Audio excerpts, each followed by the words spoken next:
The rope bites into his palms. His sandals slide in the mud. He cannot breathe, not fully, not yet, because if the block shifts even 1 cubit sideways, it will take the man beside him with it. For one suspended moment, nothing moves. Then, slowly, terribly, it does.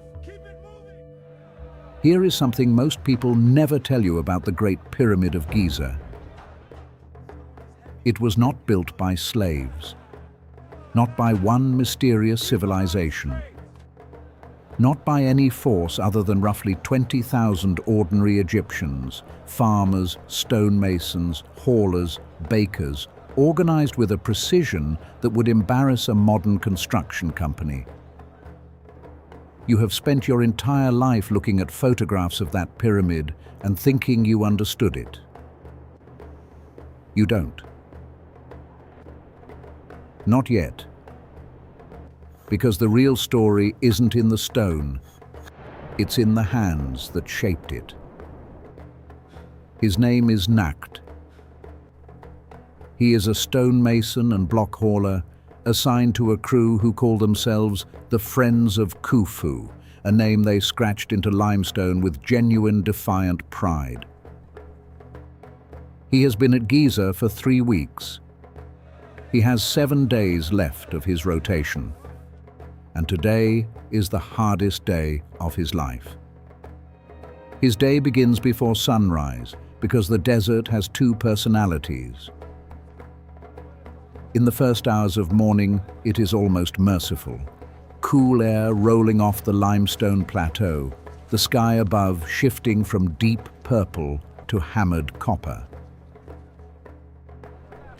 By midday, that same desert will be trying to cook him alive. So you wake early. You eat. You move. Breakfast at Hayt al-Ghurab, the workers' settlement southeast of the pyramid, is flatbread and beer. Not the thin, translucent beer you might picture.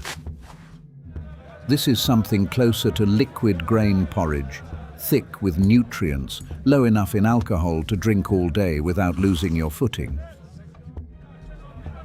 The state of Egypt slaughtered over 4,000 pounds of meat every single day to feed this workforce. Sheep, goat, cattle, fish salted and dried and packed inland from the Nile.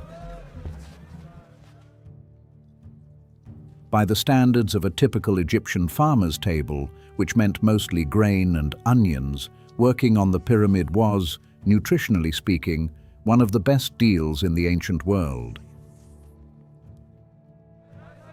People came here willingly. They were paid. They were housed. They were fed better than they ate at home. Nakht crouches at a quarry face on the plateau itself, pale limestone stretching in every direction. He drives a copper chisel into a pre-scored channel with a dolerite pounder, a fist-sized stone of almost supernatural hardness. Chips explode from the face. A second man works beside him, their rhythm perfectly alternating, strike, turn, like a mechanism that has been running for weeks, because it has. The sound is relentless and ringing, and it never stops. The copper chisel in his hand is not pure copper. Chemical analysis of tools recovered from Old Kingdom Giza shows they were made from arsenical copper, a deliberately produced alloy, harder and more durable than the soft reddish metal most people picture. Even so, the chisels blunt fast. There are men on this site whose entire job is sharpening, sitting at portable forges, hammering edges back into shape, handing fresh tools down the line. To build Khufu's pyramid, Egypt needed not just thousands of haulers and masons. It needed a supply chain that stretched to copper mines in the Sinai Peninsula and granite quarries 700 kilometers south at Aswan. Every block you see is the end product of a logistics network that spanned an empire. They didn't simply smash rock apart. They read it. Egyptian stonecutters understood how limestone cleaved, where its natural fissures ran, how to score a line and let soaked wooden wedges do the brutal work of separation. The wood swells almost imperceptibly in the channel, and then, with a sound like distant thunder, the stone fractures clean along its grain. The result, when done correctly, is a block with faces so flat you could barely slide a sheet of papyrus between them. Approximately 2.3 million of those blocks would eventually make up the Great Pyramid. Nakht has helped place perhaps 40 of them. He keeps count. The sledge moves, slowly, almost insultingly slowly, given the effort behind it. A worker pours water directly in front of its path, not to quench anyone's thirst, but to reduce friction. The wet surface allows the cedar runners to glide across what would otherwise be grinding resistance. This exact technique appears in a 12th dynasty tomb painting showing 172 men dragging a 60-ton statue, a man at the front pouring water in precisely this rhythm. Nakht is in the middle of the hauling rope, the worst position. Too far back and you're pulling slack. Too far forward and you take the full jolt when the sledge catches. In the middle, you feel everything. The ramp is where things go wrong. Not every day, but enough that every man who has worked here more than a week has a story. Skeletal remains from the workers' cemetery at Giza tell that story in bone. Healed fractures, compressed vertebrae, spines curved permanently from years of load-bearing, and yet, crucially, healed. The state of Egypt stationed physicians at the construction site.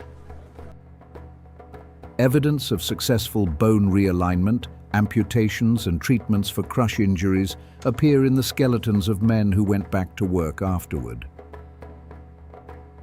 There were even cases of successful skull surgery. These were not disposable workers. They were a state investment, and the state intended to protect them. Midday. The crew sits in the narrow shadow of a half-placed course of stone, eating. Dried fish. Bread still warm from the morning ovens. More beer. A younger man, barely past adolescence, shows Nakht a fresh scrape on his forearm, already wrapped in clean linen by one of the site physicians. Nakht nods and tears a piece of bread in half, handing it over without comment. They eat without talking. Talking costs energy they don't have. The work week at Giza ran 10 days on, 1 day off. Administrative papyri log individual absences, men out sick, men resting, men noted as brewing on their rest day. There was a social world inside this city of labor. Crews competed against each other. Gang names were not assigned. They were chosen and they were carried like a banner. Friends of Khufu. Drunkards of Menkaure. Graffiti scratched into the limestone of Campbell's chamber deep inside the pyramid itself preserves these names today, still legible 45 centuries later. These men wanted the future to know they existed. Late afternoon light falls gold and haze blurred across the plateau. Nakht stands on the pyramid's current uppermost course, perhaps 80 feet above the ground. He looks north across the desert. A second pyramid, Khafra's, is being planned to the southwest, its foundation already being surveyed with plumb bobs and stretched measuring ropes. Beyond it, the Nile Delta stretches green and silver to the horizon. He can see almost to the edge of the world. Below him, the city of the builders hums and smokes and lives. This is where the scale of it stops being a number and becomes something you feel. This is not construction. This is a civilization deciding what it is. Egypt is not simply building a tomb. Egypt is building proof that it can coordinate 20,000 people, feed them better than their home villages do, heal their broken bones, record their names, and raise something that will stand when everything else has turned to sand. The names scratched in hidden chambers weren't boasting. They were a message sent across time. We were here. We did this. We were proud of it. Nakht will go home in 7 days. He will return to his village in the delta, to his family, to his fields. He will carry something with him that no one can take away, the knowledge of what he touched, what he moved, what he helped lift into the sky. His name is not on the outside of the pyramid, but it is scratched somewhere deep inside, alongside the words his crew chose for themselves. The Friends of Khufu. A boast and a fact and a prayer all at once. The pyramid he helped build is still standing. And if you go to Giza today and put your hand on one of those base stones, you can still feel the chisel marks. That is what human effort looks like when it refuses to disappear. If this hit you differently than you expected, good. That's exactly what History Recreated is here for. Drop a comment below and tell us which forgotten labor force or lost city you want us to walk into next. And if you haven't subscribed yet, now is the time, because every week we strip away the myth and hand you back the real thing. See you there.